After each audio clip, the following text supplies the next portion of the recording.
마가복음 7장입니다. 마가복음 7장 1절에서 조금 길긴 합니다만 마지막 절 37절까지 말씀입니다. 신약성경 64면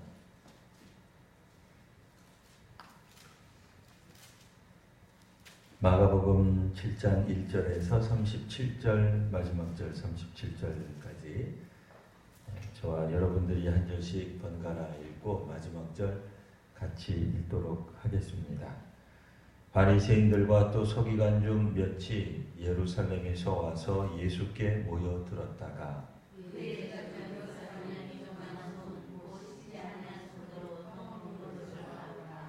바리새인들과 모든 유대인들은 장로들의 전통을 지키어 손을 잘 씻지 않고서는 음식을 먹지 아니하며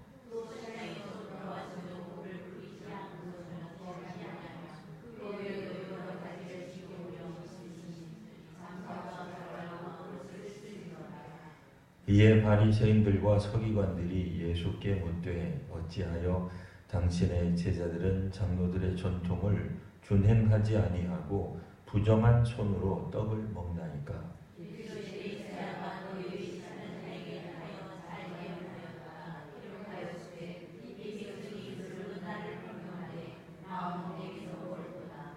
사람의 계명으로 교훈을 삼아 가르치니 나를 헛되이 경배하는도다 하였느니라.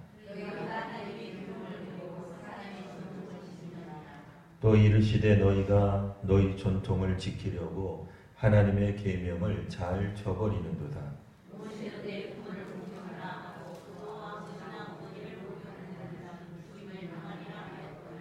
너희는 이르되 사람이 아버지에게나 어머니에게나 말하기를 내가 드려 유익하게 할 것이 고르반 곧 하나님께 드림이 되었다고 하기만 하면 그만이라 하고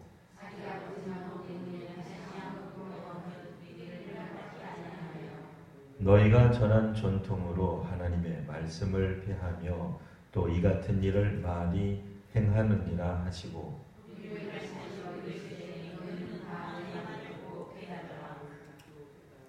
무엇이든지 밖에서 사람에게로 들어가는 것은 능히 사람을 더럽게 하지 못하되 무리를 떠나 집으로 들어가시니 제자들이 그 비유를 묻자온대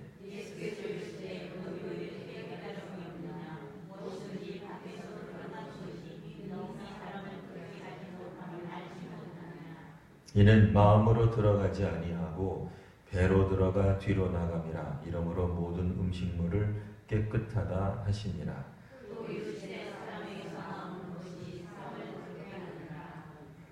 속에서 곧 사람의 마음에서 나오는 것은 악한 생각 곧 음란과 도둑질과 살인과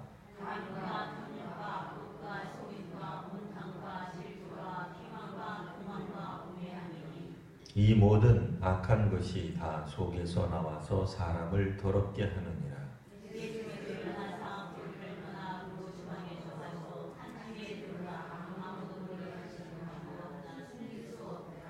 이에 더러운 귀신 들린 어린 딸을 둔 한 여자가 예수의 소문을 듣고 곧 와서 그 발 아래에 엎드리니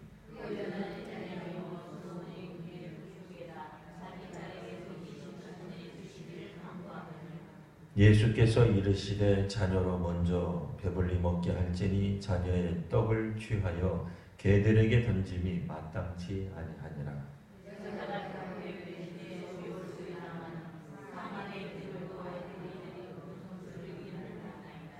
예수께서 이르시되 이 말을 하였으니 돌아가라 귀신이 내 딸에게서 나갔느니라 하시매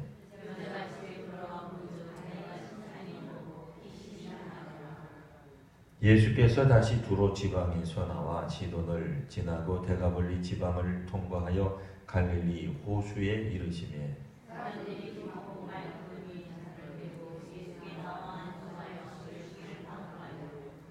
예수께서 그 사람을 따로 데리고 무리를 떠나서 손가락을 그의 양 귀에 넣고 침을 뱉어 그의 혀에 손을 대시니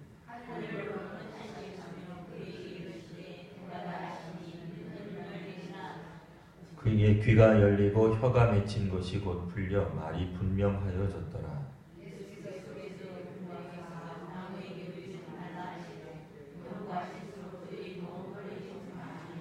사람들이 심히 놀라 이르되 그가 모든 것을 잘하였도다. 못 듣는 사람도 듣게 하고 말 못하는 사람도 말하게 한다 하니라.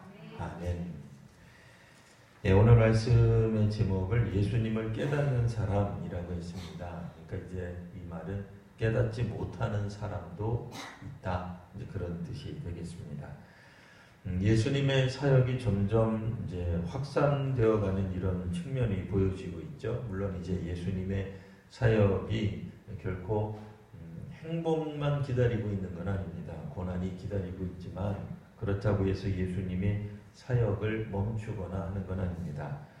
자, 이제 문제는 예수님의 사역에 이와 같은 십자가만 있는 것이 아니라 오늘 성경에 따르면 오해 혹은 깨닫지 못하는 사람들도 종종 생기게 됩니다. 7절 보시면 바리새인과 서기관들, 그러니까 종교 지도자입니다. 바리새인 또 서기관 이러니까 우리가 그냥 어떤 직업에 속해 있는 사람 이렇게 생각하기가 쉬운데 직업이라기보다는 종교인들, 종교 지도자들 이렇게 생각하시는 게 조금 더 좋을 것 같습니다. 그들이 예루살렘에 와서 예루살렘이 문자 그대로 뭐 예나 지금이나 우리도 머릿속에 이스라엘의 예루살렘, 그럼 예루살렘 성전이 떠오르게 되는 거죠. 그러니까 이제 성전을 중심으로 수도에 있는 성전을 중심으로 거기에서 활동하는 바리새인들, 서기관들이라고 하면 왠지 우리식으로 말하면 이제 중앙 정부, 뭐 우리 교회로 말하면 거의 모교회, 뭐 교단으로 말하자면 총회, 뭐 이런 느낌이 이제 드는 거죠. 총회에 있거나 중앙 정부에 있는 사람들이 틀렸다라는 얘기가 아니라 이때만 하더라도 굉장히 권위가 있는 이런 사람들이라는 뜻입니다. 그러니까 이분들이 그냥 뭐 지방에서 잠깐 이름 정도 날리는 뭐 그래도 놀랍겠습니다만 그런 정도가 아니라 어떤 측면에서는 당시에 이제 종교 지도자들 중에서도 대표성을 띈 사람들. 근데 이제 문제는 이분들이 중심이 되고 기준이 되고 판단할 수도 있고 이런 사람들인데 이분들이 볼 때는 예수님과 예수님의 제자들의 사역이 영 탐탁지 않은 거예요. 손도 안 씻는 거예요. 부정한 거예요. 이런 것들이 이분들이 볼 때는 예수님의 어떤 그런 종교 활동들, 그 운동들이 매우 부정적으로 보였을 가능성이 있습니다. 뭐 또 실제로도 오늘 본문에도 보면 당시에 있었던 전통들에 대해 잘 설명하고 있죠. 뭐 나쁜 전통 아닙니다. 3절 보시면 손을 잘 씻지 않고는 음식을 먹지 않았다. 뭐 나쁜 거 아니죠. 좋은 거죠. 오늘 우리도 손 잘 씻으라고 이야기합니다. 또 4절 시장에 돌아와서도 물 뿌려야 됩니다. 뭐 목욕을 해야 됩니다. 우리도 뭐 바깥에서 한참 활동하고 또 사람들 많이 모인 곳에 있고 또 시장이라고 하는 곳에는 우리식 개념하고는 좀 틀리겠습니다만 그때만 하더라도 이방인들을 만날 수도 있는 장소가 되는 거죠. 그때만 하더라도 이스라엘 사람들만 이스라엘에 살지 않았죠. 로마의 속국이었기 때문에 이 사람 저 사람 다 만나는 거예요. 우리식으로 말하자면 뭐 외국 사람도 만나고 뭐 경우에 따라서는 뭐 우리가 뭐 일제 강점기였다 그러면은 일본 사람들도 만날 수 있는 거죠. 그럼 이제 부정하다고 뭐 종교적 의미에서의 부정뿐 아니라 온통 먼지를 뒤집어 썼을 테니까 뭐 고대 사회에 아스팔트가 있었겠어요. 뭐 우리처럼 그렇게 뭐 길들을 닦아놓지 않았겠죠. 당연히 밖에 나갔다 돌아와서 물 뿌리는 것, 목욕하는 게 자연스러운 일일 겁니다. 위생상 문제를 포함해서 종교적 전통까지 세워놨으니 이런 것들을 잘 지켜야 되는 거죠. 잔과 주발과 노그릇도 씻어야죠. 이건 뭐 오늘날 우리들이 뭐 다른 뭐 식당에 들어가서도 잘 씻은 그런 주발, 놋그릇 이런 것들을 잘 말려서 내놔야지 뭐 전에 썼던 거 그대로 뭐 음식물 찌꺼기 있는 상태로 내놨다가는 위생법 이거 뭐 걸려가지고 큰일 날 거예요.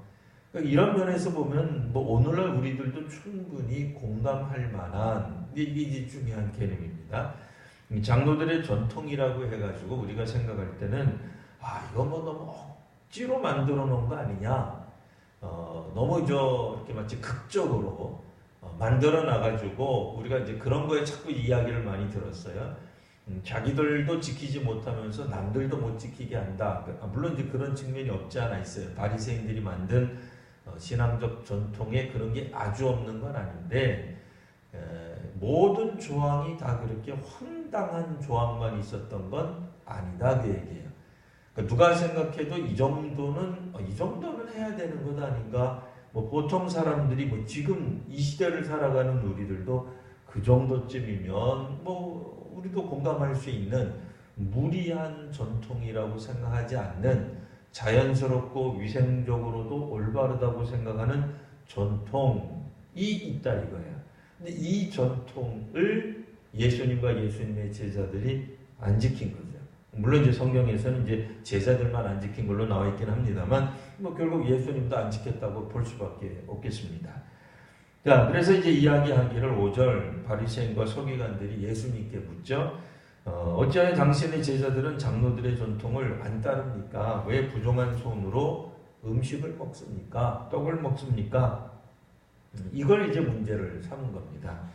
물론 이제 뭐 평등하게 동등하게 예수님하고 종교적 논쟁을 하자는 건 아니었죠. 이미 마가복음 우리가 읽어나가는 그 분위기는 예수님에 대하여 적극적으로 반대하려는, 그래서 예수님과 예수님의 제자들 사이에서 어떻든 문제점을 뽑아내려고 하는 그런 의도를 가지고 있었기 때문에 예수께서 말씀하시는 그 다음 장면들이 나오는 겁니다. 근데 이제 중요한 건 뭐겠어요? 우리가 생각할 때 이거 뭐 상식선에서 보더라도 예수님의 제자들 지켜야 되는 것 아니냐 라는 질문에 이제 일단은 초점을 맞춰 보는 겁니다. 그러니까 뭐든지 사실 눈밖에 나기 시작하면 다 눈밖에 나기 시작입니다. 근데 이 말을 했다고 하면 또 우리가 이런 생각하잖아요. 아까 말씀드린 것처럼 정말 이거는 다른 사람들은 뭐 그렇게 잘못했다고 생각 안 하는데 한번 마음이 비틀어지고 뭐 이제 좀 마음이 상했기 때문에 어떤 사람이 하는 말도 그냥 뭐 아주 세밀한 것 하나까지라도 꼬아서 듣고 비틀고 끌어내리려고 한 그런 분위기가 아닌 거예요. 오늘 우리가 읽을 때는 어떻게 읽혀져요? 뭐 이 정도는 할 수 있는 것 아닌가? 밖에 나오면 우리도 우리 자신을 포함해서 우리가 어린 아이들을 양육한다 그러면 당연히 씻으라고 하겠죠. 뭐 새삼스러운 것도 아니죠.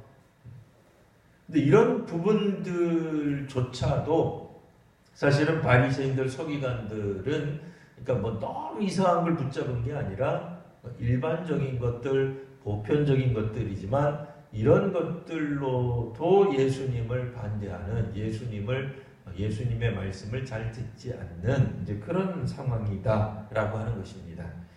예수님을 깨닫는 사람들은 심지어는 이런 모습을 통하여서도 깨달을 수 있어요. 이 주께서 말씀을 뭐라고 하셨어요? 자, 이 선지자 이사야에 관한 이야기를 쭉 하시면서 너희들이 하나님 계명은 버리고 사람의 전통은 지킨다.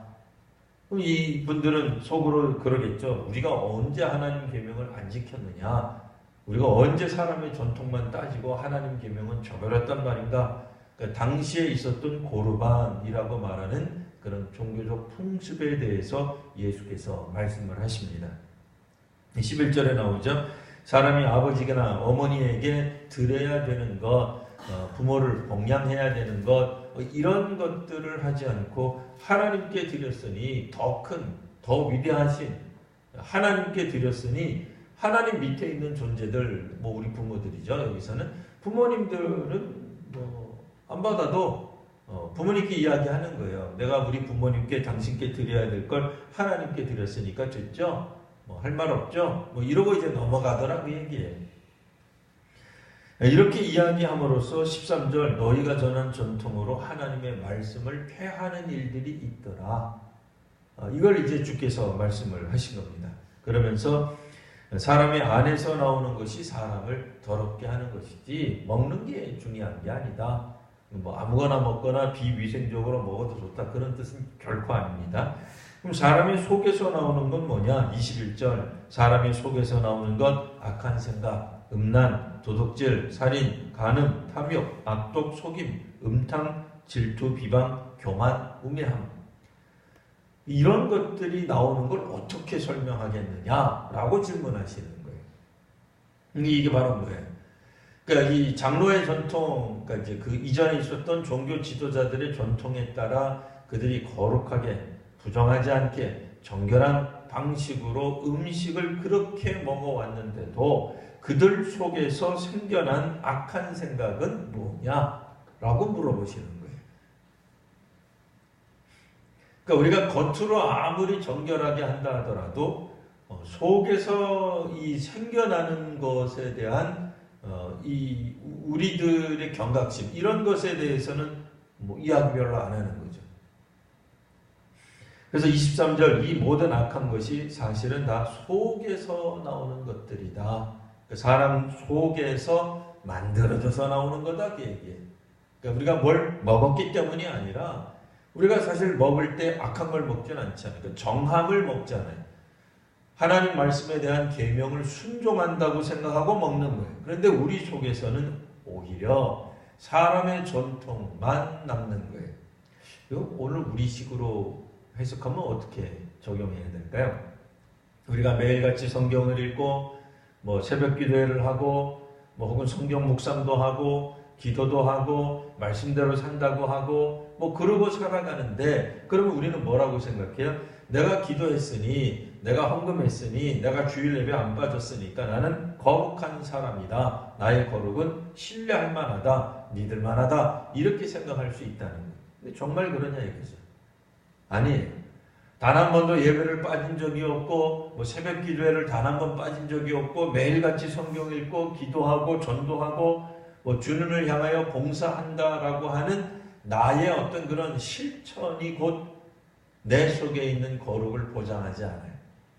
그러니까 그거는 하나님의 말씀에 대한 순종이 있어야 되는 거죠.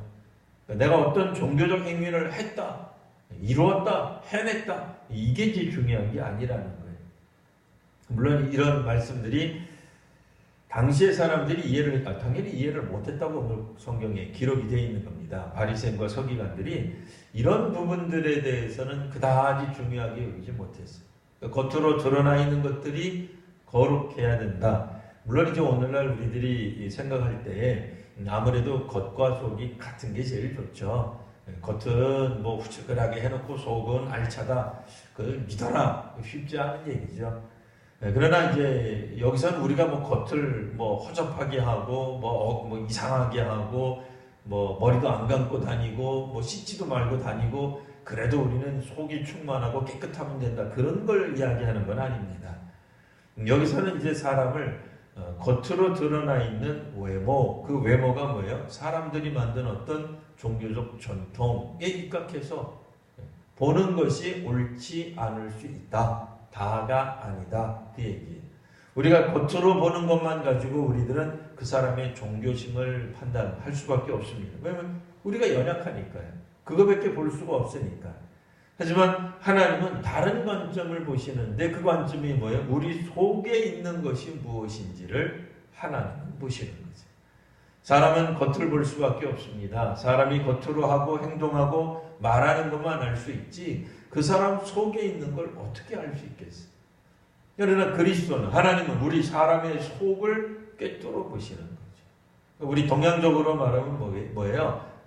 사람 한 길도 안 되는 사람 속 우리가 모르잖아요. 근데 주님만 그 속을 꿰뚫어 보시는 거예요. 그러니 우리가 하나님 앞에서 신앙하는 사람들이 다른 사람들의 신앙을 판단할 때도 주의해야 되는 거죠. 겉모습만 보고 그가 어떻게 하는가, 그가 교회 출석 잘하는가, 뭘 하는가만 가지고 사실 판단하는 게 여간 어려운 일이 아닐 겁니다. 사람들마다 다 자기 각자 기준이 있어요. 똑같지 않아요. 물론 어느 정도 일치된 의견을 우리가 볼 수도 있겠습니다만 우리가 기본적으로 생각하는 신앙의 어떤 그런 정점, 뭐 바른 길, 정도 이런 것들에 대한 각자의 생각이 다 있기 마련이에요. 하나님은 하나님의 방식으로 우리를 보시는데 그 방식은 겉이 아니라 속이다 라고 하는 겁니다. 그 속에 있는 건 우리는 물론 당연히 뭐 속에 있는 걸 어떻게 끄집어낼 수가 없으니까 모르긴 합니다만 이 속에 있는 게 사실은 우리 자신일 수 있는 거예요. 완전히 별개의 것은 아니다 그 얘기. 음란한 마음, 도둑질하는 마음, 뭐 남의 거 이제 뭐 갖다 쓰는 거죠. 뭐 이런 것도 이제 도둑질, 살인, 죽이는 것. 예. 물론 이제 조금 있다가 이제 우리가 뭐 다른 성경을 통해서 더 이렇게 보시면 살인에 관한 얘기, 혹은 음란에 관한 이야기, 예수께서 말씀하신 뭐 간음에 관한 이야기, 예, 조금 더 뭐 풍성하다는 걸 알 수 있습니다. 직접 죽여야만, 직접 뭘 어떻게 해야만 살인이냐? 그렇지 않죠. 마음으로 이미 품은 것까지도 주께서는 살인이라고 보시는 것. 우리 마음의 움직임, 동기, 우리의 마음 속에서 꿈틀대는 어떤 것들, 그런 것들조차도 주께서는 악하다 이렇게 보시는 거예요. 그러니 예수님의 제자, 다시 한번 원점으로 돌아서 예수님의 제자들이 손 안 씻고 음식 먹을 때 음란한 마음 때문에 그들이 먹었겠어요? 비방하는 마음으로 먹었겠어요? 질투하는 마음으로 먹겠어요? 아니죠. 그런 건 아니에요. 교만하고 우매를 꼭 무식하다, 잘 모른다. 그렇게 생각하면 뭐 장로들의 전통도 잘 모르고 너희들이 행동을 뭐 이렇게 막 했느냐, 뭐 그렇게 볼 수는 있겠습니다만, 그래도 여기서 말을 하는 건 이제 하나님의 말씀에 대한, 하나님의 뜻에 대한 우매함. 근데 그런 것을 나는 하나님 뜻을 잘 모릅니다. 이러면은 이제 우매하다고 얘기하지 않죠. 뭐 차라리 겸손에 가깝죠. 자기는 다 아는 것처럼 생각하는 것, 그게 이제 우매함에 더 가까운 표현입니다. 질투하고 비방하고 이런 것들이 사실은 그 사람을 더 악하게, 더럽게, 부정하게 만드는 것이다 라고 이야기를 함으로써 겉으로 어떤 우리들이 하는 행동들 때문에, 그러나 이제 바리새인들이 볼 때는 굉장히 불쾌했겠죠. 근데 그 불쾌함의 이유가 뭐냐? 그게 이제 제일 중요한 거죠. 불쾌함의 이유가 장로들의 전통을 어긴 거예요. 그 이전에 신앙의 지도자들이 세운 신앙의 어떤 기준, 원리들을 어겼기 때문에 이들이 화를 내는 거예요. 그걸 문제시 삼는 거예요. 그러니까 하나님이 이걸 뭔가 잘못했다고 지적하는 게 아니고 자신들이 세운, 혹은 이제 자신들이 따르는 장로들의 전통에서 예수님과 예수님의 제자들이 어떤 잘못하는 것을 보고는 이제 이런 어떤 반응을 보이게 되는 겁니다. 근데 이제 반면 대조적으로 수로보니게 여자의 믿음이 나타납니다. 도로 지방에 들어가 있는데 거기서 이제 더러운 귀신 들린 어린 딸 둔 한 여자가 와서 예수님께 자신의 딸을 고쳐달라고 간구합니다. 26절 보시면 그 여자는 헬라인이요. 벌써부터 이제 우리가 느낌이 오죠. 이방인입니다. 그 유대인이 만나서는 안 되는 사람들이죠. 만나면 더럽혀진다고 생각했어요. 이게 겉으로 예수님의 제자들이 손 안 씻고 떡을 먹는 것보다 더 나쁜 게 이방인 만나는 거예요.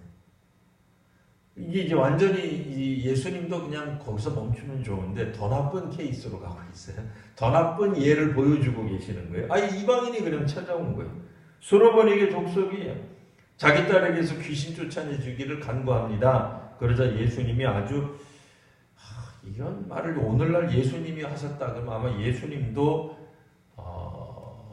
그 이방인에 대해서, 외국인에 대해서 지나치게 그 편견을 가졌다라고 욕을 먹을 수 있는 그런 표현처럼 들려요. 뭐라고 얘기를 해요? 자녀로 배부르게 하는 거지 자녀의 떡을 취하여 개들에게 던짐이 마땅치 않다.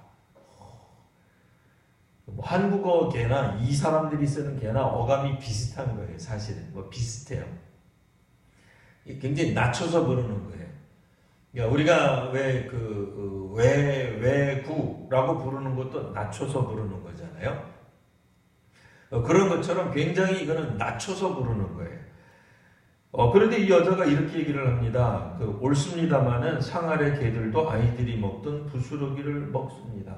뭐 이미 우리가 다른 본문들이나 또 여러 설교들을 통해서 이미 들은 바와 같이 이 여인이 예수님이 이렇게 약간은 조금은 낮춰서 말하는 것 같은 이런 표현을 듣고도 결코 절망하거나 포기하거나 예수께서 나를 무시했다라는 어떤 그런 분노의 감정에 쌓여서 관두세요.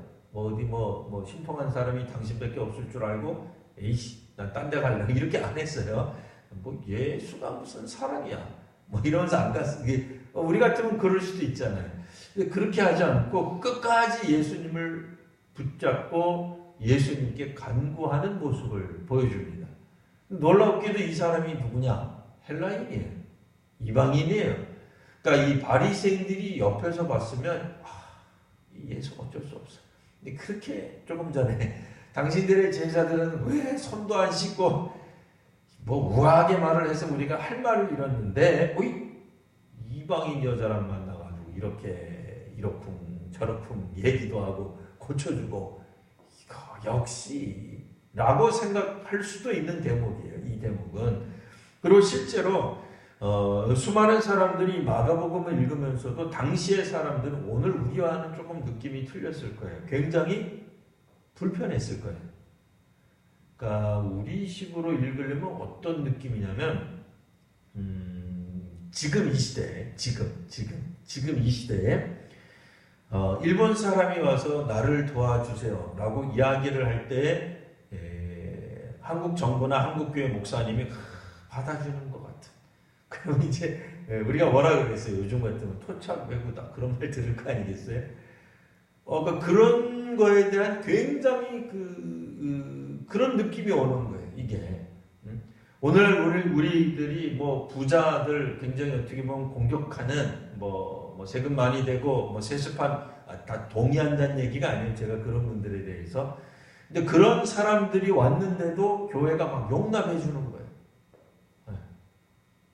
그러면 얼마나 황당하겠어요. 사람들이 생각할 때 오늘 이 시대에 모든 부자가 다 사악한 방법으로 부자가 되는 건 아니겠지만 사람들이 그렇게 생각하잖아요.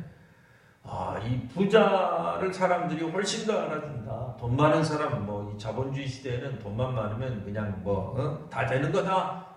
라는 어떤 그런 어떤 생각들, 그게 때로는 생각일 수도 있고 사상일 수도 있고 편견일 수도 있는데 어쨌든 그런 생각들을 가지고 있을 때 약간 부정적으로 본다고 할 때 지금 이방인 부정적으로 다 보는 거죠.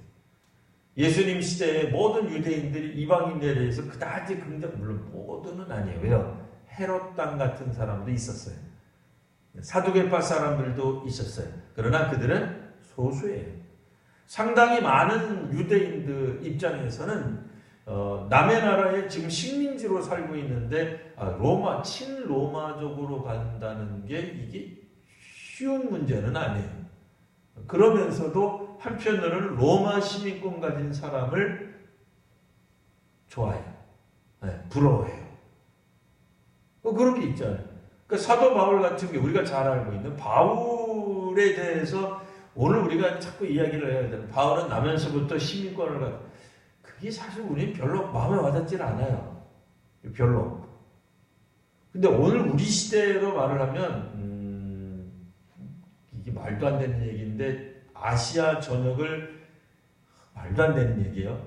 여전히 일본이 통치하고 있다고 생각을 끔찍한 거예요. 진짜 우리 상상만 해도 좀 끔찍하시겠지만 그런 세계 속에서 만약 우리가 살아간다면 나면서부터 일본 시민권을 가졌다는 게 어떤 의미가 될 것 같아요? 이게 되게 복잡한 거예요. 그게 간단한 문제가 아니에요. 그러면서도 그러니까 당시에 바울이 로마 시민권을 가졌다고 하는 게 그러니까 우리 어르신들은 차라리 그냥 미국 시민권 가졌다 이게 더 그냥 더 가까울 수도 있는데 그렇게만 말을 해가지고는 우리가 별로 와닿지를 않아요. 왜냐면 그때 당시에 있었던 유대인들이 굉장히 로마 사람들, 이방인들에 대해서 미워하는 감정이 동시에 있었단 말이에요. 그러면서도 로마의 시민권 가진 사람들은 상당한 지위, 신분을 누리는 거예요. 그러니까 조선시대 때 거의 양반 같은 거예요.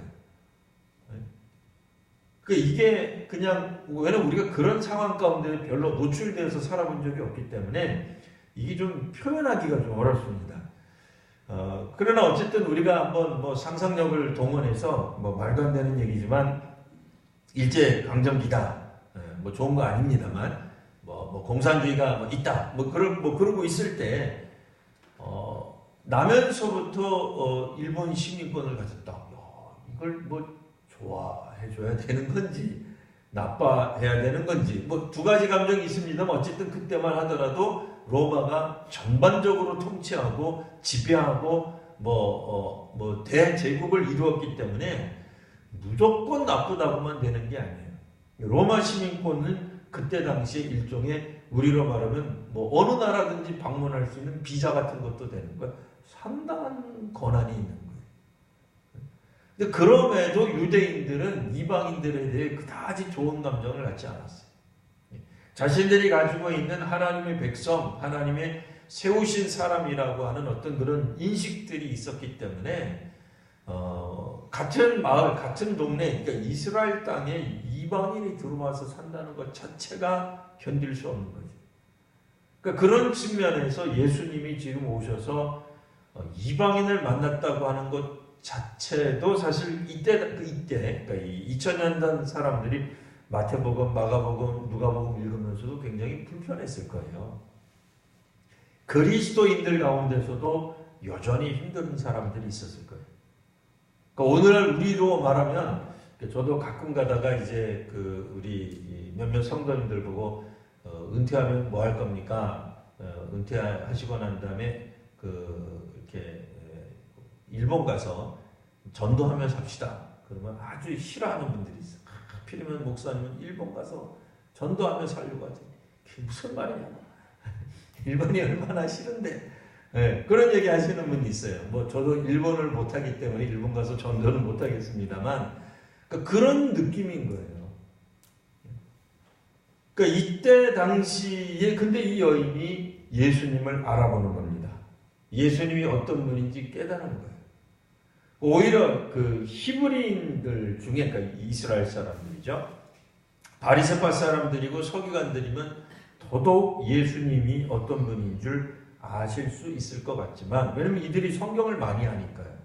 종교 지도자들이니까 알 것 같지만 오히려 예수님이 어떤 분이신 줄 알고 붙드는 사람이 오늘 본문에 보면 헬라의 어떤 한 여인이었다. 그것도 귀신 들린 어린 딸을 둔 여인이었다. 그러니까 이거는 유대 종교적 관점에서 보면 부정해도 이렇게 부정할 수가 없는 거죠. 출신도 부정하고 귀신도 들렸고 귀신도 그냥 보통 귀신이라고 얘기 안 해요. 뭐라고 얘기했어요? 더러운 귀신. 그러니까 이 귀신이 얼마나 더러운지 다 그냥 대놓고 이름이 마치 더러운 귀신인 것처럼 나와 있잖아요. 귀신 자체가. 귀신이 더럽다 그러면 좀 이상하잖아요. 우리는 귀신은 무섭다고 생각하는데 아예 대놓고 귀신을, 그러니까 이게 읽히셔야 돼요. 이게. 그러니까 그동안에 우리가 성경을 많이 읽으셨어도 더러운 귀신이 뭘까? 안 씻는 귀신이니까 그런 게 아니에요. 그런 뜻이 아니잖아요. 이안 닦고 온 귀신이냐? 그런 뜻이 아니에요. 그러니까 이 귀신은 우리는 두렵고 무서운 거잖아요. 귀신을 이쁘다, 귀엽다, 그것도 황당한데 그런 표현이 있지도 않지만 더럽다. 이상하지 않으셨어요? 하나도 안 이상하셨어요? 귀신 보고 더럽다. 아니, 우리는 보통 귀신이 무서운 거잖아요. 두렵다, 공포스럽다, 생각하기도 싫다, 끔찍하다는 게 맞지. 무서운 귀신이지 더러운 귀신. 지금부터 이상하게 생각하셔야 돼요. 야, 진짜 성경에 이상하게 써있구나. 어떻게 귀신 보고 더럽다 그럴까? 더러운 거예요, 귀신이. 왜 더러워요? 오늘 본문이 지금 그걸 계속 이야기하고 있기 때문에 그래요. 예수님의 제자들이 장로들의 전통을 어기니까 그게 더러운 거예요. 부정한 거예요.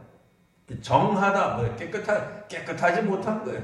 오늘의 주제가 뭐예요? 7장의 주제가 더러움에 관한 얘기예요. 뭐가 더럽냐 말이에요. 손 안 씻고 떡 먹는 거, 밥 먹는 게 그게 더러운 거야. 그러니까 단순히 위생적인 게 아니죠. 여기서는 종교적 전통을 따르지 않은 어떤 것들을 말을 하는 거예요. 그런 거냐? 아니다 말이에요. 23절 속에서 나오는 것이 사람을 더럽게 한다. 아예 나왔어요. 더럽게라는 단어가. 근데 여태까지 우리가 눈여겨 못 봤지만 25절에 보니까 이 귀신의 정체도 뭐 다는 모르지만 이 귀신이 하필이면 어떤 귀신? 더러운 귀신이었구나. 이게 사람을 더럽히게 하는 게 뭐냐로 나오는 거예요. 귀신이 더러운 거지 사람이 더러운 게 아니에요. 헷갈리시면 안 됩니다. 예. 그 귀신이 더러운 귀신이에요. 그 귀신 들리는 애가 더러운 게 아니에요. 이방인이기 때문에 헬라인이기 때문에 더러운 게 아니에요. 누가 그렇게 더럽다고 생각한 거예요? 유대인들이 그렇게 생각한 거예요. 이방인이면 더러워. 우리도 그런 생각할 수 있어요. 우리도 같은 동족인데도 누구누구는 더럽다 이렇게 생각할 수 있어요. 저거는 더러운 거다. 종교적으로 더러운 거다. 인식으로 더러운 거다. 아니 뭐만 씻고 그런 거 말고요. 어쨌든 사회적으로 우리가 사회적으로 위생적으로 이런 얘기가 아니에요. 사회적으로 종교적으로 혹은 뭐 인격적으로 더럽다라고 생각하는 것이 과연 외견이겠느냐, 보이는 것이겠느냐, 심지어는 귀신 들린 것이겠느냐, 혈통이겠느냐, 장로의 유전을 안 따른 것이겠느냐 이런 거예요. 이게 점점 나가면 어디로 나가겠어요? 나중에는 이제 뭐 문둥병 걸린 거 피부병이죠. 온 몸에 뭐 피부병이 걸릴 수도 있고, 뭐 혈루병 걸릴 수 있는 것이 있을 수도 있고, 그것이 질병이든 뭐 신체에 불구든 어쨌든 변형이 왔든 뭐 이런 것들이 과연 더러운 것이냐? 근데 더럽다고 생각하기 때문에 더러운 거예요.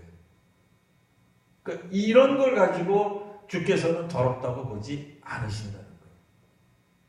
근데 우리가 사람들을 판단할 때 그런 걸 보면 뭐라 그래? 더럽다. 이런 이제 판단을 하는 거예요. 정하지 않다.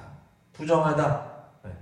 뭐 우리가 다른 사람을 향해서도 말할 수도 있고 뭐 자기 스스로에 대해서도 생각할 수 있어. 그게 내부로 들어가는 사람도 있고 바깥으로 나가는 사람도, 물론 오늘 성경 여기서는 다 바깥으로 나가는 거였어요. 근데 이 여인은 예수님이 너는 개다 이렇게까지 얘기했는데도 그래요 맞습니다. 저는 개 같은 존재입니다. 이렇게 얘기를 하는데도 이 여인은 예수님을 붙든다. 이 예수님이 누구신지, 예수님이 말씀한 그 이전에 했던 거를 다 아는 건 아니지만 깨닫는 모습, 예수님을 어떤 분이신지 아는 사람이 있습니다. 예수님을 아는 것은 꼭 히브리인 바리새인이 줘야만 아는 건 아니에요. 이방인 여인이라 할지라도, 심지어는 귀신 들린 딸을 둔 어머니라 할지라도 예수님을 깨달을 수 있는 겁니다. 이 귀신도 어떤 귀신이요? 희한하게 오늘 성경 다시 한번 보이시니까 막 보이죠? 더러운 귀신이더라. 세상 살다 희한한 귀신 다 봤죠? 더러운 귀신이래. 더러운 귀신. 세상에 우리가 뭐 귀신하고 친하실 이유도 없고 오늘 밤에 기도하면서 주님 도대체 더러운 귀신이 뭔지 깨닫게 그러실 필요 없어요. 그냥 더러운 귀신이라는 단어를 이해하시고요. 제가 설명해 드렸잖아요. 뭐가 더러운 거냐는 논쟁이 하필이면 붙은 거예요. 그러니까 귀신도 더러운 귀신들이. 더러우면 뭐야? 멀리하게 되죠. 저리 가! 이렇게 되는 거죠. 가까이 안 하는 거죠. 개 취급하는 거죠. 그러나 예수님은 그렇게 하지 아니하셨다. 오히려 붙들고 매달리고 하는 그 마음을 가진 이 여인의 간구를 들으시고 이 여인의 딸을 고쳐주시는 역사가 나타나는 겁니다. 오히려 아무리 예수님이 그 사람들에게 가서 바리새인들에게 가서 이야기를 해도 안 듣는 사람들이 있어요. 귀를 닫고 안 듣게 되면 아무리 예수님이 이렇게 설명하고 저렇게 설명하고, 오히려 우리들은 예수님이 설명하신 것 때문에 더 많은 것들을 알았지만 직접 들은 사람들은 예수님의 말씀에 대해 오히려 귀를 닫고 있었다라고 하는 이야기입니다. 하나님의 말씀, 예수님의 말씀이 정말 우리에게 들리고 그러면 이 마음속에 평안이 넘쳐요.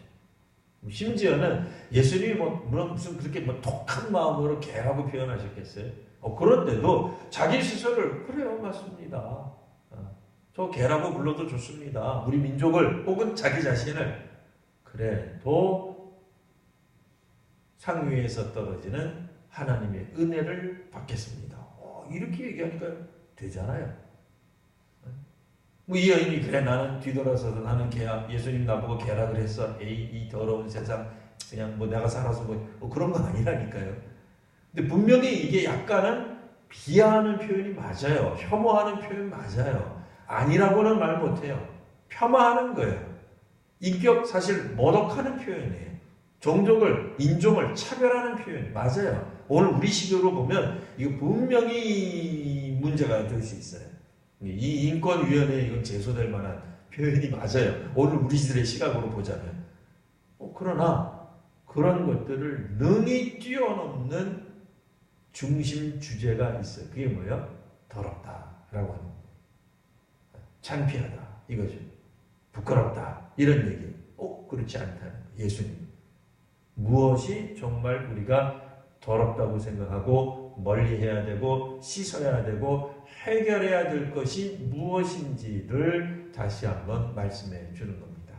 오늘 우리 교회가 또 한국교회가 정말 주께서 말씀하시는 이와 같은 영적 교훈을 쉽지는 않겠으나 잘 순종하고 깨닫고 우리의 삶에 적용하며 살아가는 귀한 저희들 모두가 되시기를 바랍니다. 기도하겠습니다. 거룩하신 주님, 오늘 예수님과 또 함께했던 몇몇 사람들의 대화를 통하여서 정말 하나님께서 예수님께서 깨끗하다고 보시는 것 혹은 더럽다고 보는 견해가 무엇인지 살펴보았습니다. 당시의 사람들이 가지고 있던 생각을 뛰어넘어 예수님의 말씀이 오늘 저희들 가운데 흘러 넘치도록 은혜를 더하여 주시옵소서. 그래서 사람이 생각하는 더러움이 아니라 정말 예수님이 지적하는 사람들 속에 있는 그 더러움을 우리가 보고 솟아라치게 놀라고 두려워하고 멀리하고 또 깨끗함을 향해 나아갈 수 있는 저희들이 되게 하여 주옵소서. 거룩하신 우리 구주 예수님 이름으로 기도드리옵나이다. 아멘.